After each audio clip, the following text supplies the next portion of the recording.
The old part of the village held a place people rarely named aloud. They simply called it that house. No one remembered its real name, and those who tried often felt uneasy, as if the walls themselves disapproved of being recalled. Tall banyan and neem trees surrounded it, their branches tangled so thick that even midday sunlight struggled to reach the ground. When the wind passed through the leaves, it carried a low, mournful sound, like someone breathing out a lifetime of sorrow. Children were strictly warned never to go near it, yet fear had a strange way of sharpening curiosity, especially in young minds. Long ago, the house belonged to a wealthy landlord.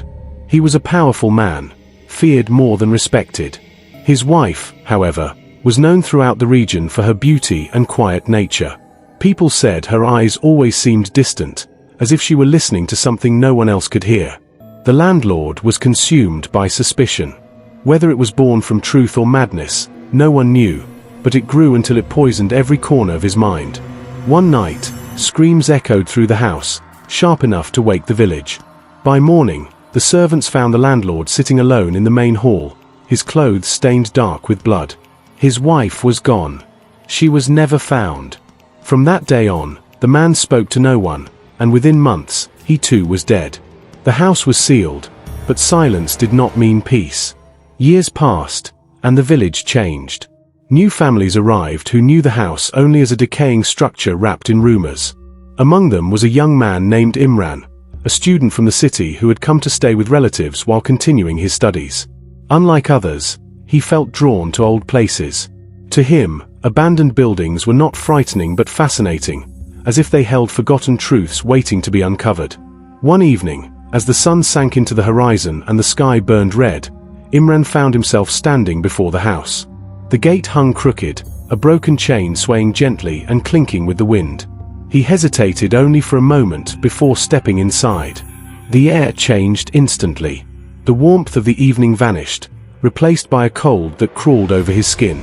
Dust-coat walls were lined with faded paintings and cracked photographs, their faces blurred by time. Dry leaves crunched beneath his feet, the sound echoing unnaturally loud before being swallowed by silence.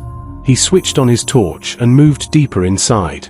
Every step felt heavier than the last, as if the house resisted his presence. In one room, the cold was sharper, almost biting. At its center stood an old wooden bed draped in a once white sheet, now stained yellow and brown. Imran's breathing quickened.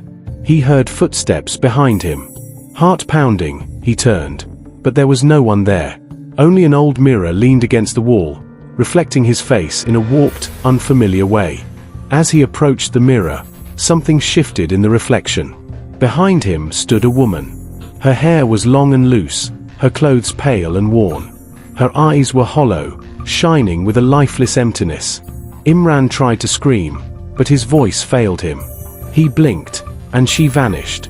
The room was empty again, but the air carried a heavy sadness, thick enough to taste. Panic took hold, and Imran rushed toward the exit. The moment he reached the door, it slammed shut with a force that shook the walls. Darkness flooded the house as his torch flickered and died. In the pitch-black silence, he heard it again, closer now. Someone was crying. Soft, broken sobs echoed around him. He called out, his voice trembling, but only the crying answered. The walls seemed to close in, the space shrinking with every breath he took. On the floor, dark stains appeared, spreading slowly like living things.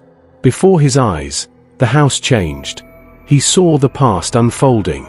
The landlord stood before him, rage twisting his face, while his wife cried near the bed. The scene felt real, unbearably real, as if Imran were no longer a witness but a part of it. The landlord reached for her, and the vision collapsed into darkness.